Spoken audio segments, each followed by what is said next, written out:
Oke, selamat datang buat teman-teman semuanya di video saya kali ini. Dan mungkin sebelumnya saya mengucapkan banyak terima kasih buat teman-teman semua yang udah bantu dukung akun saya, yang udah subscribe, like, komen, atau bahkan sampai share setiap video yang saya bawakan. Dan mungkin semoga saja dengan apresiasi yang teman-teman bawakan, ya Allah Subhanahu wa Ta'ala memberikan sebuah kebaikan yang dilipat gandakan untuk kalian semuanya. Oke, gak pakai lama. Mungkin pada video kali ini saya ingin membahas sebuah hal yang agak-agak sedikit sensitif. Tapi sih harus banget ya menurut saya. Kenapa saya harus bahas hal ini? Tapi kalau seandainya gak dibahas, saya greget gitu, saya pengen bahas. Oke, mungkin pada video kali ini saya ingin bahas sebuah pemahaman agama menurut Karl Marx. Bayangin saya ingin bahas agama menurut Karl Marx, yang mana sudah jelas-jelas Marx menganggap bahwa agama itu adalah sebuah hal yang mengganggu pertumbuhan umat manusia. Nah, terlepas dari semua itu ya, saya membahas hal ini bukan berarti saya merasa ingin sudah pintar, jago atau apa ya. Saya hanya ingin berusaha untuk memahami sebuah agama secara lebih dalam. Semoga saja dari pemahaman tersebut ya, saya bisa memahami agama saya, memurnikan sebuah keyakinan saya, bukan hanya doktrin dari orang tua, pembelajaran dari guru-guru saya, akan tetapi ada tambahan dari keinginan dan juga tekad yang keluar dari dalam hati saya. Oke, mungkin gak bakal lama ya.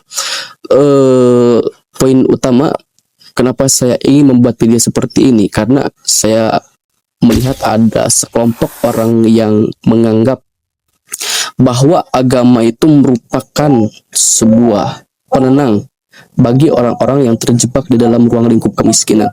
Dari sana saya melihat gitu ya, kenapa orang bisa berkata seperti ini. Nah, setelah saya telusuri, ya ternyata saya menemukan sebuah data yang mengarah pada teori Karl Marx, yang mana Marx mengatakan bahwa agama merupakan candu masyarakat. Bahkan dia mengatakan bahwa agama merupakan produk buatan manusia. Nah, mungkin agak lebih terstruktur ya, kita mulai dulu pembahasan ini dengan sebuah pertanyaan, apa penyebab kemiskinan? Dari data yang saya temukan ya, kemiskinan merupakan sebuah hal yang bersifat multidimensional, yang mana tidak bisa kita lihat hanya dari satu indikator saja. Mungkin banyak ya indikator dari penyebab kemiskinan tersebut, baik itu kemiskinan absolut, kemiskinan kultural, kemiskinan struktural, ataupun kemiskinan relatif. Ada banyak indikatornya ya, jadi kita tidak bisa menjustis kemiskinan hanya dari satu sudut pandang saja. Dan dari semua indikator tersebut ya, saya tidak menemukan bahwa agama menjadi penyebab dari sebuah kemiskinan. Justru saya menemukan fakta yang sebaliknya ya, agama mendukung akan adanya sebuah pemerataan dalam sistem ekonomi dan juga produktif serta stabil dalam tatanan masyarakat. Nah, hal ini bisa kita lihat dari konsep zakat, sedekah, infak, dan juga lain sebagainya. Nah, dari amalan ini ya, pada esensinya sama, yaitu memberikan sebagian harta yang kita miliki pada orang lain. Nah, secara tidak langsung itu semua sudah memberikan gambaran bahwa Islam tidak pernah mendukung akan adanya sebuah harta yang menumpuk, menganggur, bahkan tidak bermanfaat untuk diri kita sendiri dan masyarakat umum. Nah, di sana seolah-olah Islam ingin mencerminkan bahwa sistem syariah mendukung adanya sebuah ekonomi yang produktif dan juga stabil dalam tatanan masyarakat umum. Jadi kalau seandainya ada orang yang mengatakan bahwa agama menjadi penyebab orang-orang menjadi miskin, itu ada sebuah cocok logi yang terlalu naif. Karena secara historikalnya sendiri ya, orang-orang terdahulu seperti Abdurrahman bin Auf, Utsman bin Affan, Thalhah bin Abi Waqqas, lalu Zubair bin Awam, itu semua adalah orang-orang kaya ya, orang-orang yang sukses dari hasil dagang. Bahkan dia paham tentang ilmu agama karena hidupnya juga ada pada zaman Rasulullah SAW. Berbeda dengan kita yang jauh hidupnya setelah Rasulullah SAW. Nah, itu mungkin poin yang pertama ya. Oke, lalu untuk poin yang kedua, yaitu tentang pemahaman Marx yang menganggap bahwa agama merupakan produk buatan manusia. Nah, kenapa Marx bisa mengatakan hal ini? Secara konsepsi ya, Marx membagi kebiasaan manusia ke dalam dua bagian.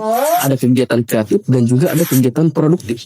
Kegiatan kreatif itu sendiri, Marx menggambarkan dengan seseorang yang bekerja bukan hanya bisa menghasilkan nilai ekonomi, akan tetapi orang tersebut merealisasikan dirinya pada sebuah pekerjaan tersebut. Ya. Jadi seseorang pekerja bisa menemukan sebuah kepuasan dari karya kerjanya sendiri. Seperti halnya orang yang melukis, orang yang membuat patung. Nah, orang tersebut bukan hanya bisa menghasilkan ekonomi, tapi bisa juga mendapatkan sebuah kepuasan dari pekerjaan yang dia lakukan. Lalu ada juga kegiatan produktif, yaitu seperti orang-orang yang hanya bisa menghasilkan dari ekonomi dan belum tentu akan menemukan sebuah kepuasan dari pekerjaan yang dia lakukan. Seperti orang yang bekerja di pabrik, orang yang bekerja untuk melayani orang lain, orang yang membuka jasa, dan lain sebagainya. Nah, dari sana mungkin semuanya memiliki konsep yang sama, yaitu bekerja.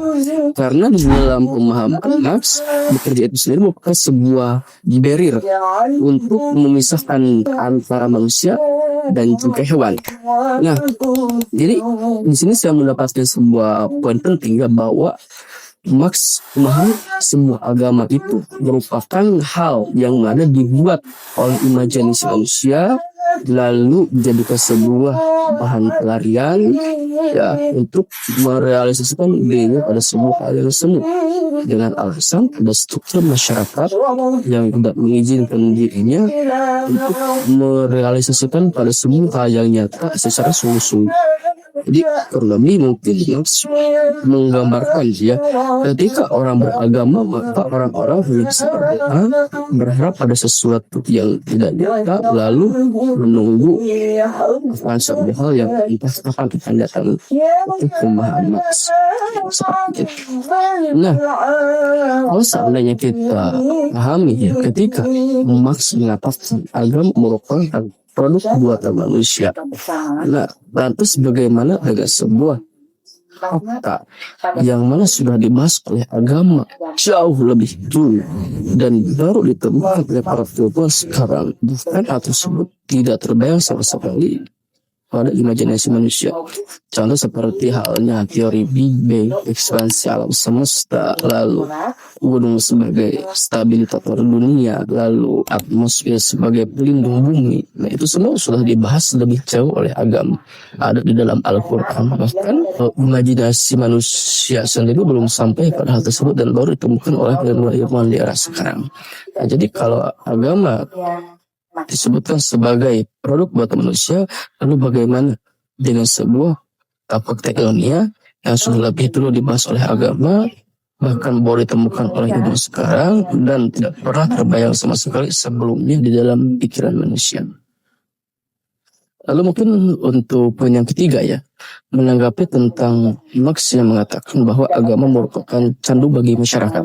Nah, jika kita lihat di dalam ilmu antropologi ya, ada sebuah ilmuwan yang mengatakan bahwa fungsi agama itu sendiri sebuah hal untuk menjawab semua pertanyaan dan permasalahan yang tidak bisa dijawab atau diselesaikan oleh rasio dan juga teknologi. Tapi ingat, itu menurut ilmu antropologi. Berbeda halnya jika kita lihat di dalam Al-Quran surah Al-Fatihah di ayat ke-6, Allah Subhanahu wa Ta'ala menggambarkan dengan sebuah firman-Nya yang mana dibuat sebagai doa yang harus kita panjatkan kepada dirinya, yaitu dengan ayat ihdinas syiratal mustaqim. Ihdi, semoga engkau menunjukkan kepada kami semua as-syiratal, sebuah jalan al-mustaqim yang lurus jalan tersebut. Nah, di sana Allah ingin memberikan sebuah gambaran kepada kita bahwa fungsi kita beragama agar kita menemukan jalan yang lurus, hidup kita bisa tertata, lalu diri kita bisa kontrol, lalu kita memiliki sebuah training yang jelas, tidak tersulut oleh emosi, hal masuk keserakahan, bahkan menyebut kepada lain pada rasa belas kasihan. Jadi sudah jelas ya. Jadi Islam menganggap bahwa fungsi agama itu untuk membuat manusia hidup secara tertata dan juga memiliki sebuah manajemen dan planning yang jelas ke depannya. Begitu.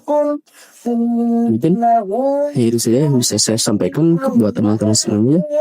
Dan sekali lagi ini hanya sebuah asumsi saya sendiri dan saya menganjurkan buat teman-teman semuanya mempraktikkan apa yang saya sampaikan dalam kehidupan sehari-hari. Ya.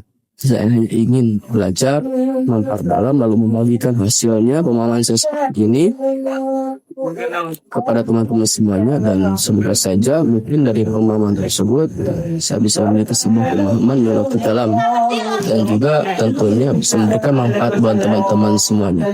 Dan kalaupun ada sesuatu yang menurut teman-teman kurang setuju, gak jelas atau gak mengerti atau bahkan lebih tepatnya seperti ini, silakan sampaikan di kolom komentar dan pasti saya akan mengevaluasi hal tersebut demi kebaikan diri saya agar bisa berkembang lebih baik untuk kedepannya.